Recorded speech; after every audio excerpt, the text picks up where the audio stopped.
Quran, which was pronounced 1400 years ago, shows the condition of society in our days. And nobody could have predicted that.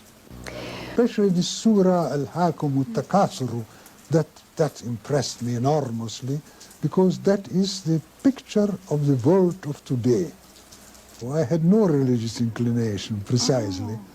And I was originally Jew, but nominally only. And I did not like the regulations of Judaism and inclusivity of the Jews. They think that the whole world, whole creation, is made for their sake only. Whatever happens in the world is a result of their doings. If they behave well, so all rewards come from God, and if they behave badly, the world turns against them. So that displeased me, this egocentric, self-centered idea. But I had no religious inclination as such. In the name of God, most gracious, most merciful, Assalamu alaikum, welcome to Islam. On behalf of the Islamic Information Service, I would like to thank everyone who made this trip to Marbella, Spain possible. We are at the villa of the renowned scholar Muhammadasad, Dar al-Andalus. We are in the mountains of Mijas. During the last few decades, several Islamic scholars have brought to the attention of the Muslims their state of apathy and their need to reconnect with Islam and its values. But few of them have had the impact of the renowned Muhammad Asad. His translation of the message of the Quran into English and several of his other books, including The Road to Mecca, which is his own personal odyssey, are widely read. We will explore today with him the many different subjects which he has written on and which are of interest to our many viewers. Mr. Asad, before you came to Islam, what was your religious inclination? And did your view of God subsequently change? No, I had no religious inclination, precisely. And I was originally Jew, but nominally only. And I did not like the regulations of Judaism and the insistence of men serving God. This is one thing. God does not need service as such. And the second thing was the exclusivity of the Jews. They think that the whole world, whole creation, is made for their sake only. Whatever happens in the world is a result of their doings. If they behave well, so all rewards come from God, and if they behave badly, the world turns against them. So that displeased me, this egocentric, self-centered idea. But I had no religious inclination as such. And my approach to Islam was quite different. In your approach to Islam, what is your vision of God? What is your God concept? My concept of God is that God exists, that I cannot understand him, that I cannot comprehend him, that he is infinite. My brain cannot operate with the concept of infinity or in time or in space. And I can have no idea what God is and how he is. I only know that he is, and that he is the creator, all-powerful, and that he embraces everything in his knowledge. What was your transitional process from not believing to believing in God? That was very strange. It was via the Arabs.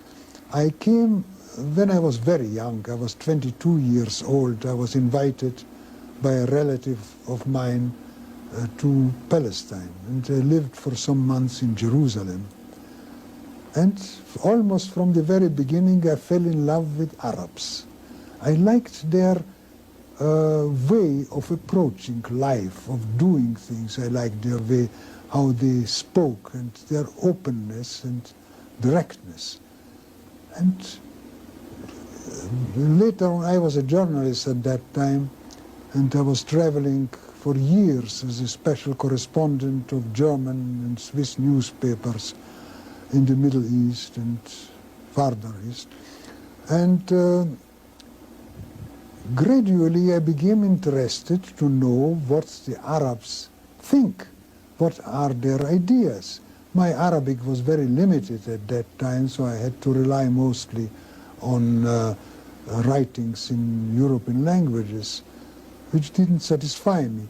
But gradually, more and more, I came accustomed to speak, and especially when I traveled in Iran and Afghanistan, I spoke Persian already very fluently and could discuss things.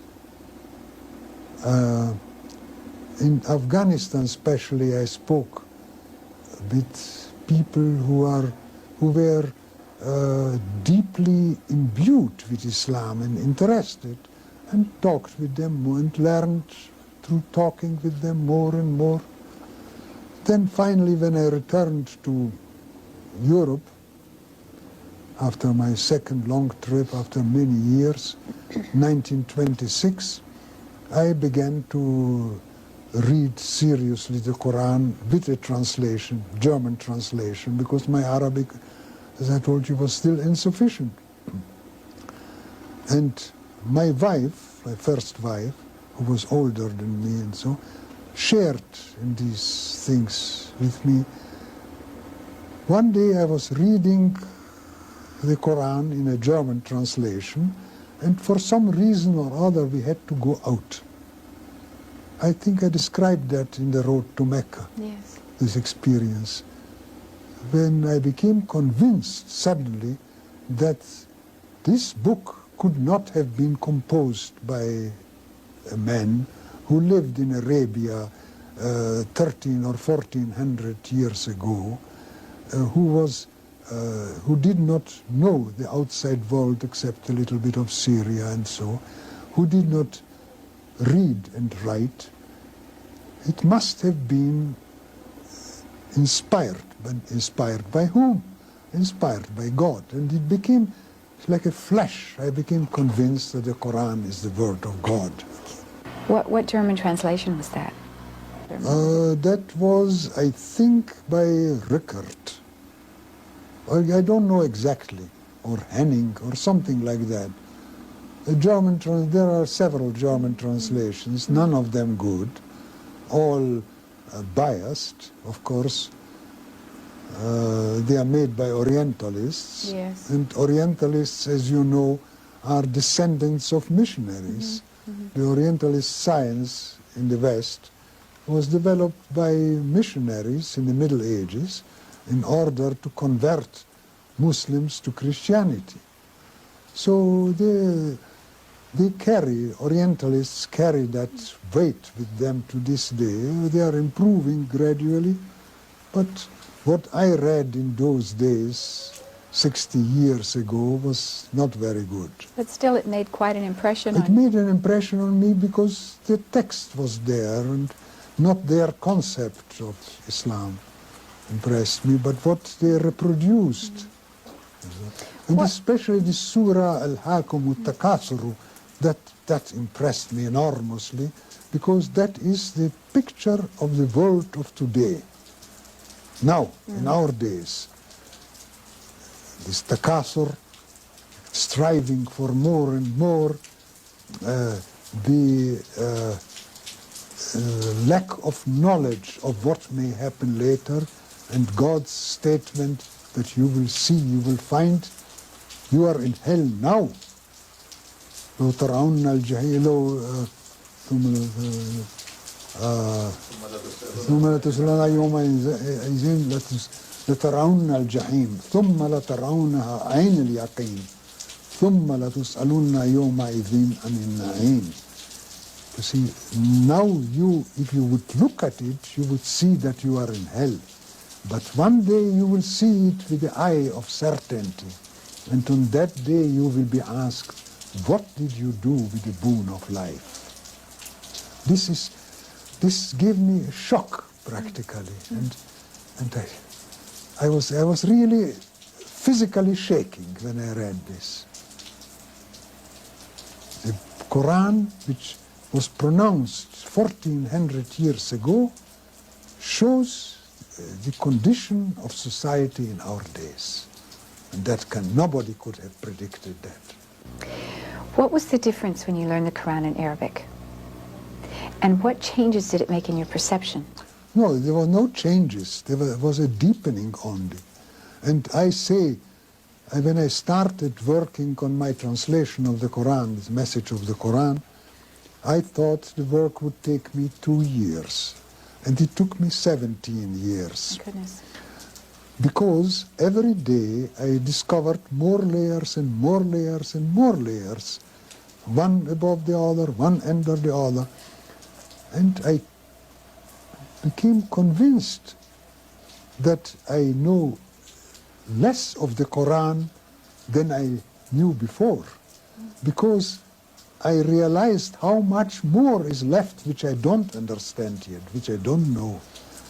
So this is, every time I'm thinking of my work, of my translation and commentary, I say, oh my God, I would like to restart it and improve it and do it deeper.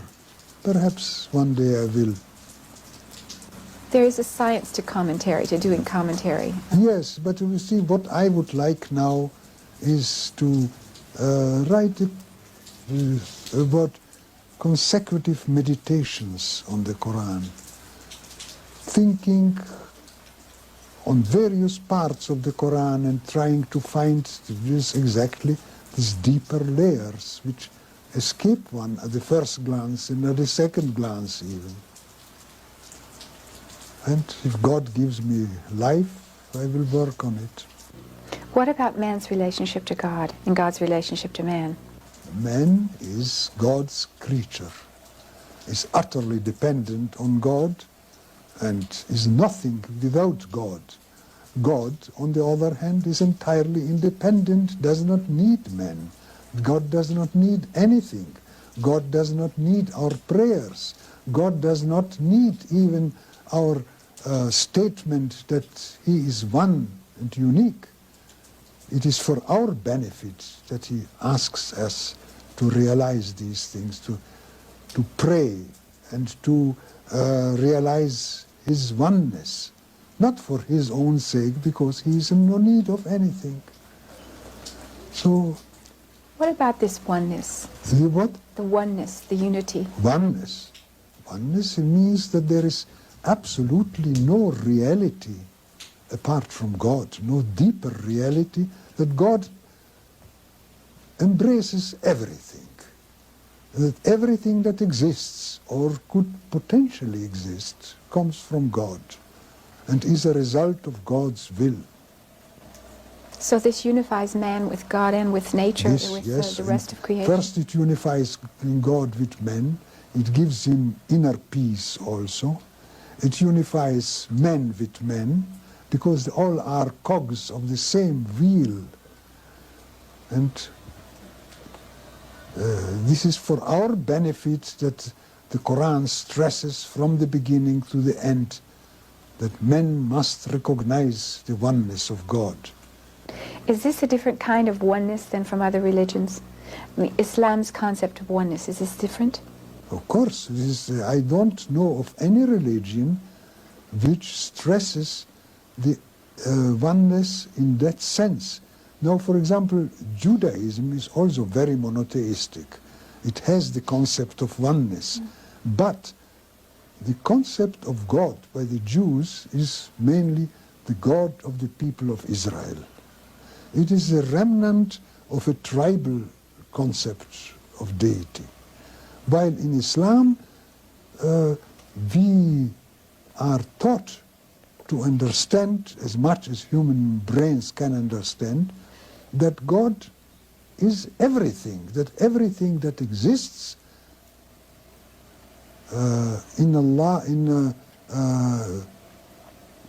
kul shay yarja ila Allah. Everything comes back, and this coming back has two meanings. One, that it returns to Him after death, which is the destiny of every human being, every living being, and the other coming back in the linguistic sense, coming back to its root of thought, you see. When I say, for example, this goes back to Greek roots, that means that it goes back logically in a chain until it reaches its origin in a Greek concept or so. And the Quran stresses that everything goes back to God as its source. God is the source of everything. What part does reason play? Reason plays an enormous role. I could tell you a small anecdote. During the last war, the Second World War, I was interned in India as an enemy alien because at that time I still had my Austrian passport. And there happened to be in the camp a group of German Jesuits. And as you know, Jesuits are the most highly educated of all Catholic priests. So, as I was the only Muslim there, and they were people who were religiously inclined, and thousands of people around us who didn't care either way about anything of these things, so we were in permanent contact with each other. And they were intellectuals also. One could talk about things with them.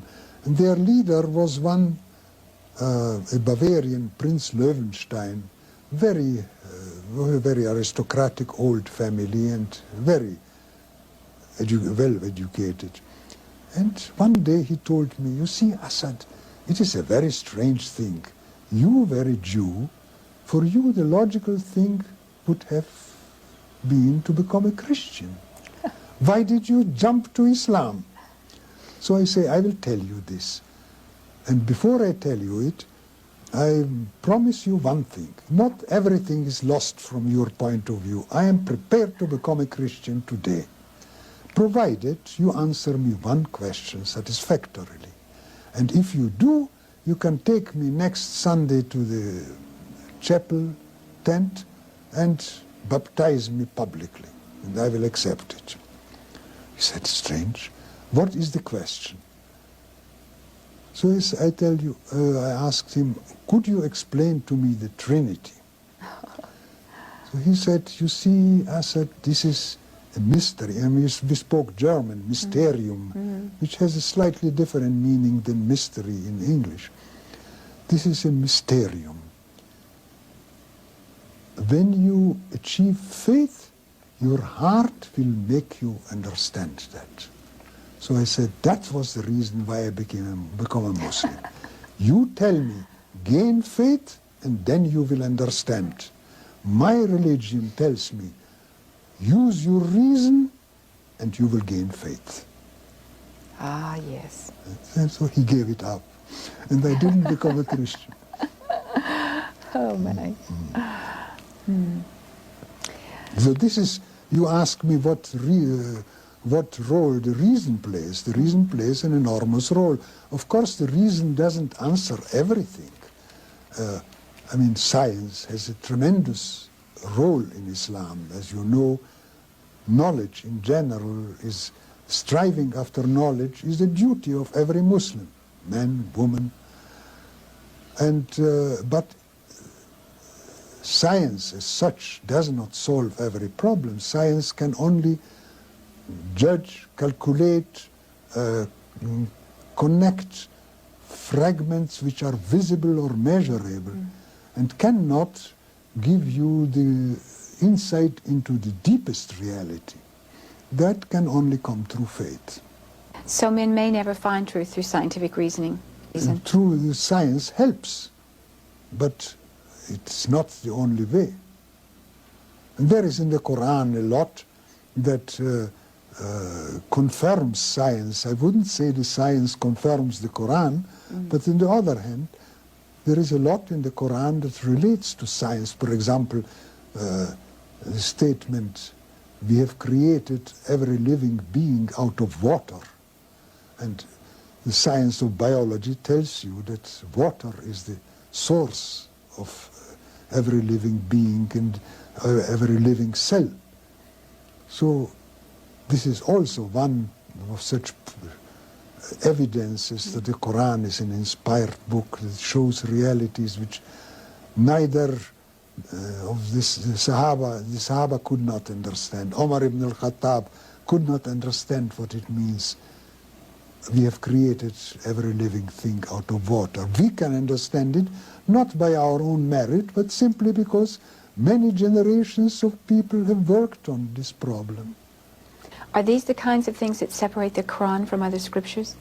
You see, the other scriptures are there are several kinds. Now, for example, the Bible, especially the Old Testament, is not so much a religious teaching as the history of the Jewish people, written by themselves or corrected by themselves. Or it is very difficult to say what it is. The same thing also about the Gospels. The Gospels are description, real or post factum, of the life of Jesus and his teachings, reproduce his teachings. But none of them has the authenticity of the Quran. The Quran is the only one which is neither a history, nor a book of science, nor a book of history, but a teaching of how to achieve the good life in a spiritual sense and material sense, social sense. The good life sounds very Jewish. Yes, good Yes, life in the yes. real sense. In the real sense, yes. And the Quran is the only book, only work which has existed and changed for 14 centuries without any letter to be changed in it.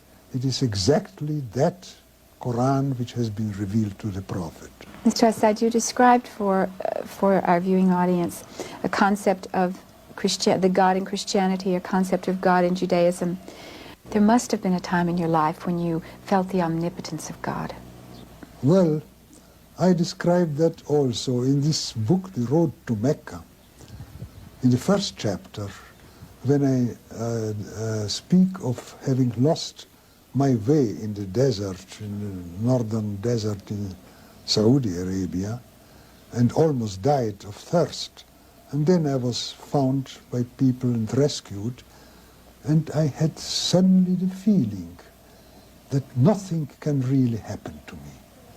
That whatever happens to me is part of an entity decreed by God. I am part, an insignificant part, but because I am a part of this entity, I am a necessary part. And that gave me a feeling of pride, of being a necessary element in God's creation. And I think that the essence of every true religious feeling is that one feels oneself as necessary from, I wouldn't say from God's point of view, but necessary within the concept of creation as such. Otherwise, I would not have been created if I had not been necessary. Thus, that gave me a very deep feeling of security, that nothing can happen to me. Whatever happens is part of my life and my existence. Death can be so imminent in the desert. What about man's unity with God? No, I didn't mean unity with God. Unity within God's creation. The unity with God is a very abstract concept which I cannot grasp at all. God cannot be grasped. How can I speak of having unity with God? It is, of course, a mystic concept, a Sufi concept, unity of God, but I cannot grasp it. I can say only unity within God's creation, with God's creation. What about man's responsibility? Did you feel that? Yes, very much so. Freedom of will, I believe. There is, of course, a very difficult, almost unanswerable problem the problem of free will, which is stressed in the Quran many times, because without free will there is no doing good and doing evil. On the other hand, God is omniscient. God knows what will happen. Therefore, it has to happen as God knows it. How does that agree with the concept of free will? And this is precisely a problem which human beings cannot answer. The best we can do is to try to live up to the idea that we have free will and that whatever happens is known to God. More than that, our brain cannot conceive. There are many things, by the way, which we accept as axioms without understanding them intellectually. Take, for example, a small mathematical axiom. Two parallel lines meet in infinity. Now, what infinity is, how infinity is, no human brain can visualize. Nevertheless, every human brain, every mature human brain, accepts this as an absolute mathematical truth and therefore truth in itself. We must accept it, that there are truths which our construction, the construction of our brain does not answer. I think we should stop now for tea, don't you? Yes, I think you should take most of it. We'll come back for it. In the name of God, most gracious, most merciful, Assalamu alaikum. Welcome to Islam. Today we're in Marbella, Spain, and in spite of everything, including the rain, we are having a lovely visit with Muhammadasad and discussing concepts of Islam. Our topic for today is the Quran. Mr. Asad, I just would like to thank you again for having us in your home and sharing this experience with us. Mr. Asad, you have talked to us about the basic concepts of Islam. For our viewers, what is the Quran? The Quran is the reproduction of the revelation received by the Prophet Muhammad from God. It is, we describe it as the word of God, and it exists today in exactly the form the Prophet received it. There has been no change in any letter or any word from the time of revelation to our time.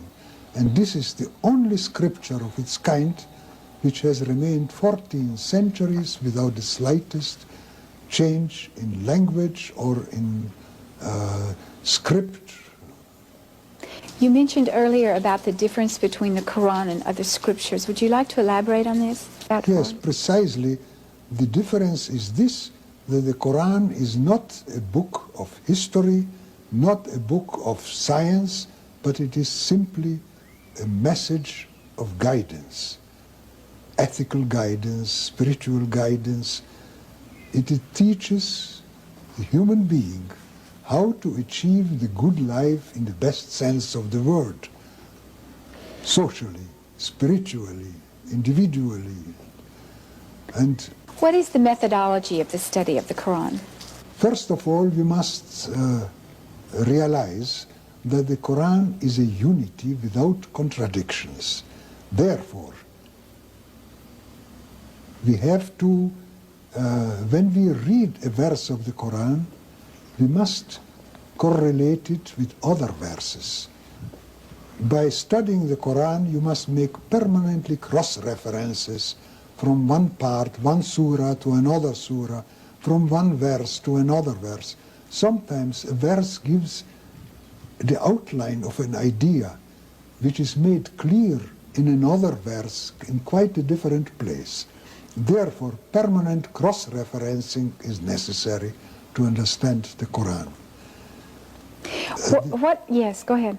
And then we must bear in mind the language of the Quran was the language understood by the companions of the Prophet in his time.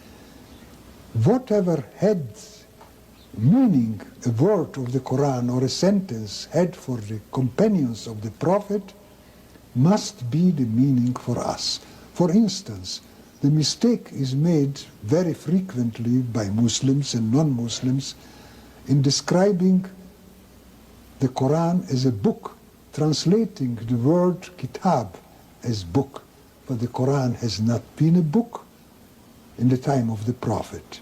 It was revealed in parts and brought together at the end of the revelation. It means when the Prophet completed his mission. Yes, go ahead. Yes, I wanted to explain that.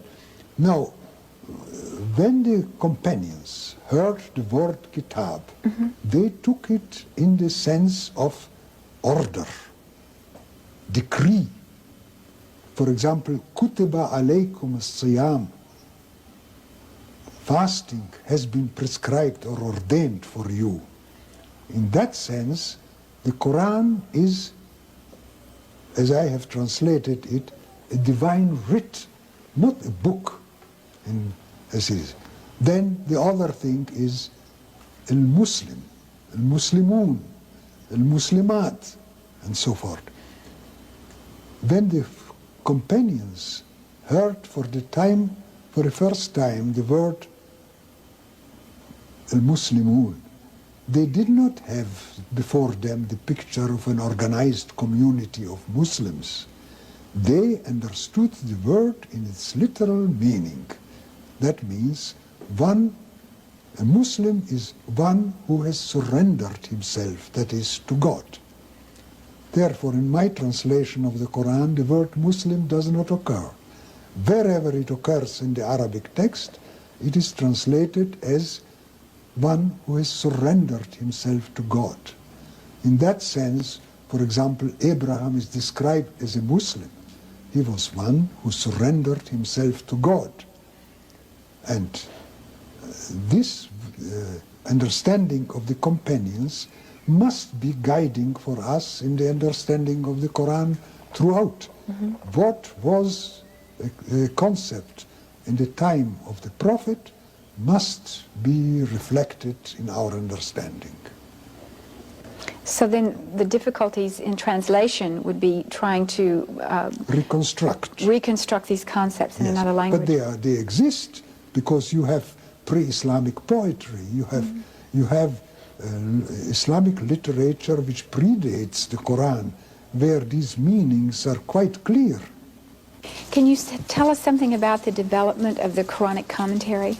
Well, this started with the companions. For example, Abdullah ibn Abbas, one of the most prominent companions of the Prophet, explained verses of the Quran, and others did the same thing. Then later on came the next generation, the Tabi'un. They continued that. Then it was systematized, and people noted down the explanations of one commentator, and so on gradually developed into a science of commentary. But there is no uniform commentary of the Quran in existence, and never has been. Different minds had different ideas about specific points, which they explained in accordance with their understanding.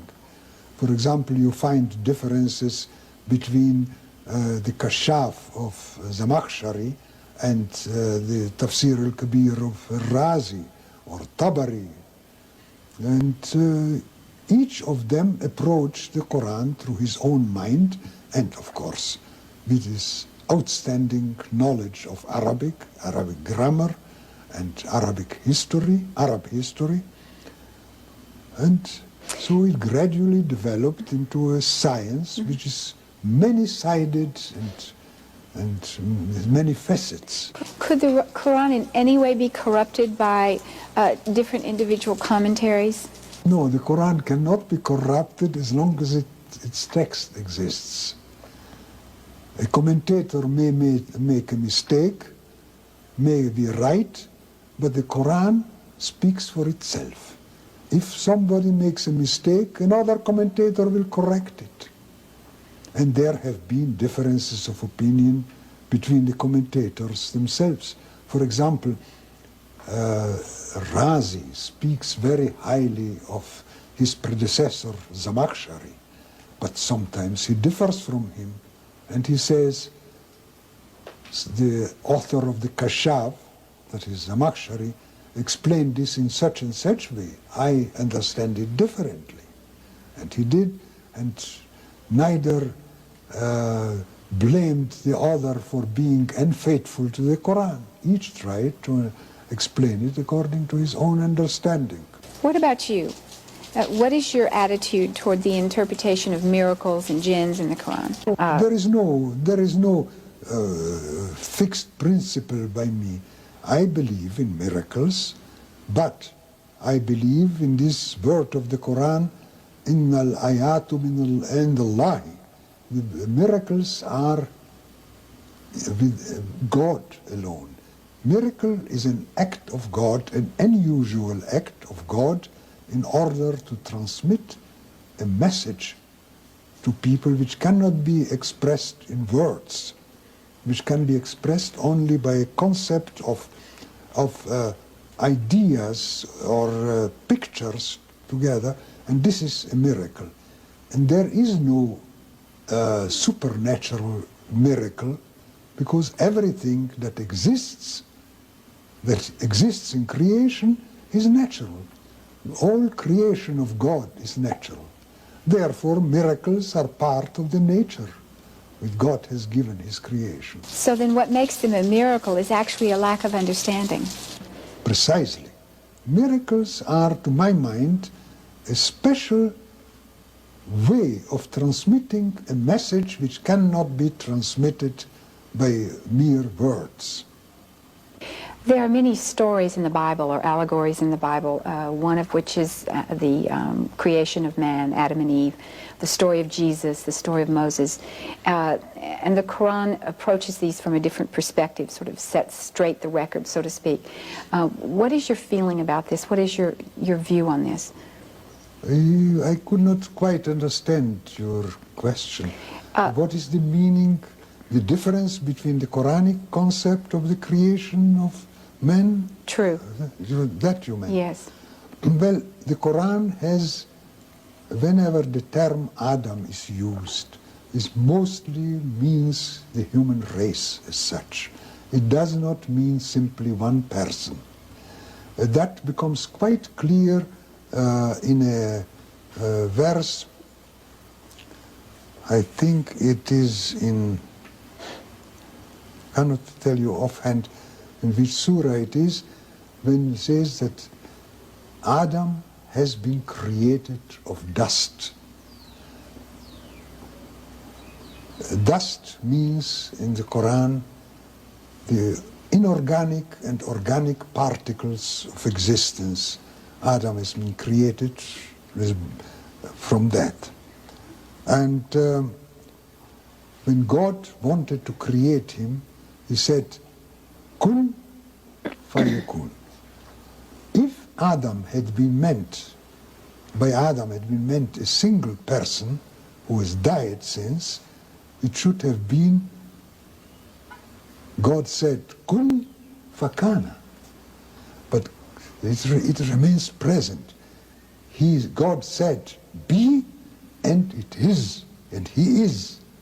That means he is to our days. He exists as the human race.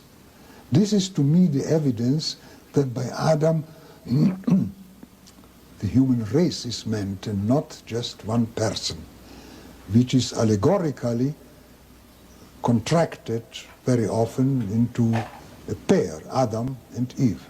So in the Bible, it's meant to be a historical record of creation. Yes. Quranically, it reveals a divine truth about mankind. Yes. Is this true of the other stories, biblical stories, the story of Moses, the story of Jesus? The Quran uses many stories of earlier prophets in order to illustrate spiritual truths and to provide a guidance. They are not given, these stories, as historical evidences of God's creation or so. They are given as vehicles of guidance. And many of them are used in quite a different way than in the Bible. Different from the Bible. What do you think the overall message of the Quran is? The overall message is you must avoid doing wrong, live in justice towards yourself, towards your neighbor, towards society as a whole, and, as I said before, leading a good life. Now, the concept of sin or wrongdoing, dhulm, in Islam has been very clearly laid down in what is called fiqh al-lugha, the methodology of the language.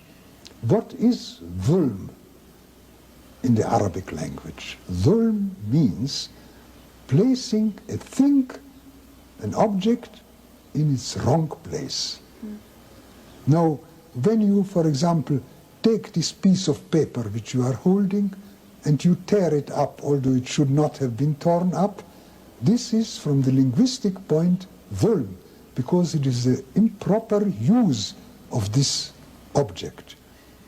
Whatever goes against the order of creation or the order of its own inner being is dhulm. Therefore, sin is described in the Quran as men sinning against oneself. As the Quran repeats it very often, zalamta ala nafsak, or... And this is explained and carried over in the social message of the Quran as well. Social message of the Quran, in the putting everything in its proper context and place, which means justice, honesty, truthfulness, and that comprises, I think, the whole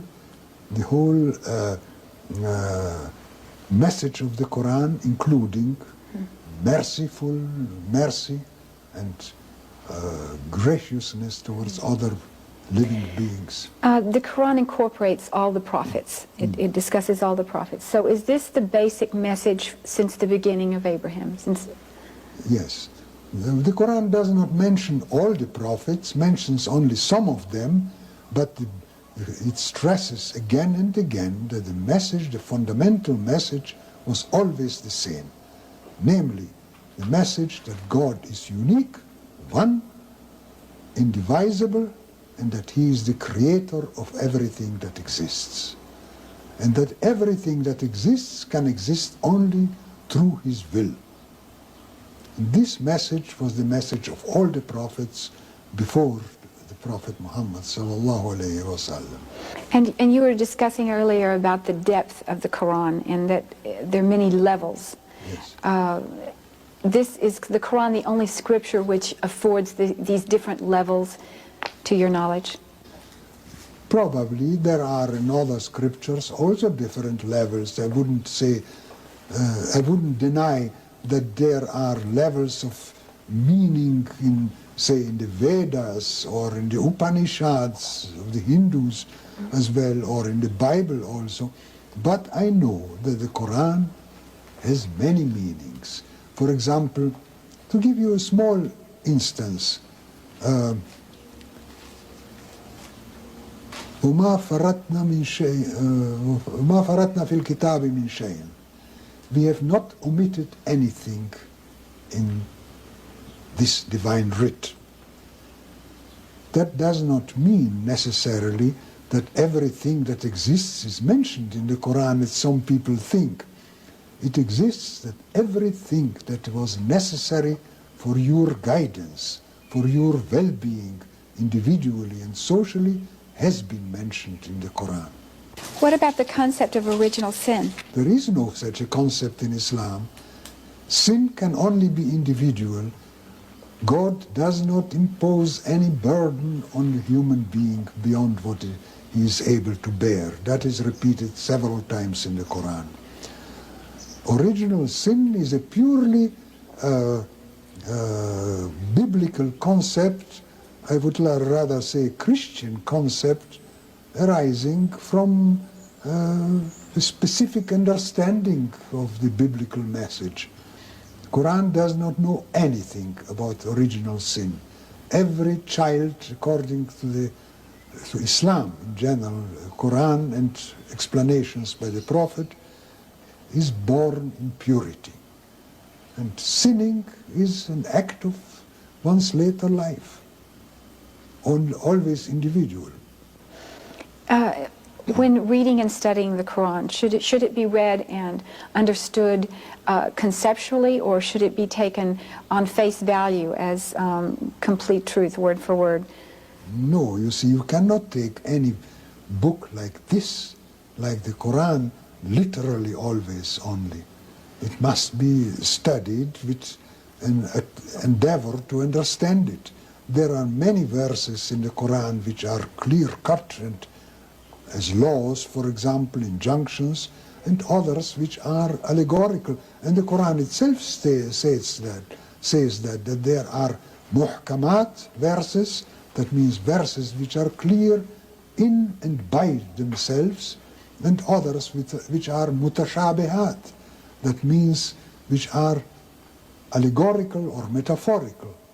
And that is precisely the object of the study of the Quran, to discern between such as are muhkamat, which means clear in and by themselves, and others which are allegorical or metaphorical. We seem to be doing our entire interview in the rain. It's too bad the sun couldn't join us. Yes, we can't order it. Only God does that. Yes. If a person were studying the Quran, would your suggestion be that they use their own level of intelligence to study, or do they need someone to instruct and guide them through? Of course, one would always need somebody to instruct, but the Quran itself reminds every reader or hearer to use his intellect. The Quran is full of expressions like لَعَلَّكُمْ تَعْقِلُونَ, so that you may think, لَعَلَّكُمْ تَدَبَّرُونَ, so that you may meditate, لَعَلَّكُمْ تَفْقَهُونَ, so that you may understand. The Quran wants your intellect to be always active when trying to approach the message of God. It is not to be taken just as a nice sound. Quran is a nice sound, very beautiful, musical, but that is not all. The Quran must be understood.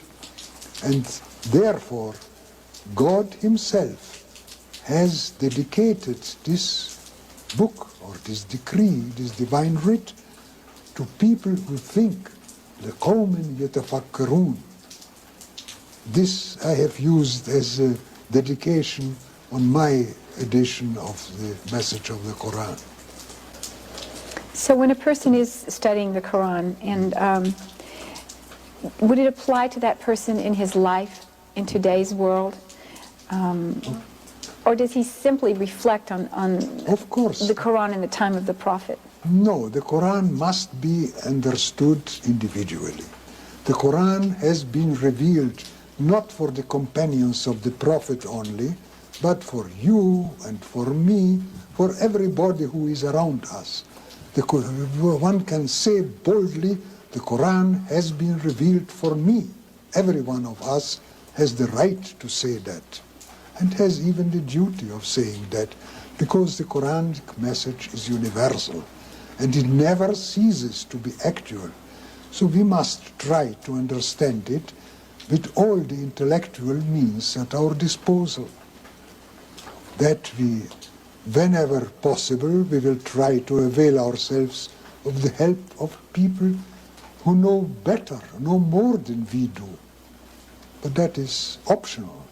As I say, we must try to exert our intellects first of all. Should the reader be guided by his own intellect when studying the Quran, or should he have a guide to help him through? Man has to use his intellect to interpret the Quran and the sayings of the Prophet as he understands them. There is a very famous hadith which says, if a man uses his ijtihad, that is his power of individual thinking, independent thinking, and commits a mistake, God still accords him the benefit of it.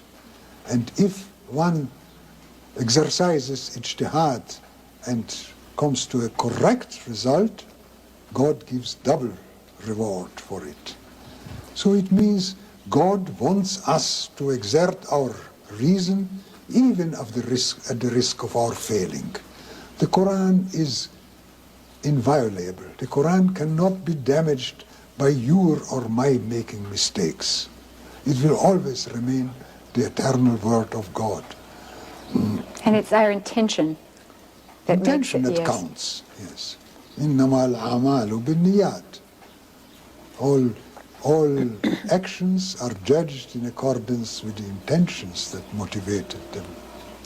In summary, how do you think that the interpretations of the Quran are applicable today, going into the 21st century? It is very difficult to answer this question offhand, but the Quran is essentially a guidance. It has to be used for improving our lives at whatever time we live and whatever the circumstances are. But in order to avail ourselves of this guidance, we must understand it first. Therefore, we must approach it with our reason. This is a fundamental Islamic Quranic demand which cannot be got round it. We must approach the Quran with our mind. Whether we come to a right result or make a mistake is, in the first instance, irrelevant. God corrects our mistakes gradually if we are honestly endeavoring to understand His word. Thank you very much. It's most interesting, your discussion with us today. You have been very kind. We'll take a short break and get out of the rain for a few minutes, and hopefully it will stop. Thank you. Thank you for joining us, and maybe next time you tune in, we'll have sunshine in the background. Assalamu alaikum.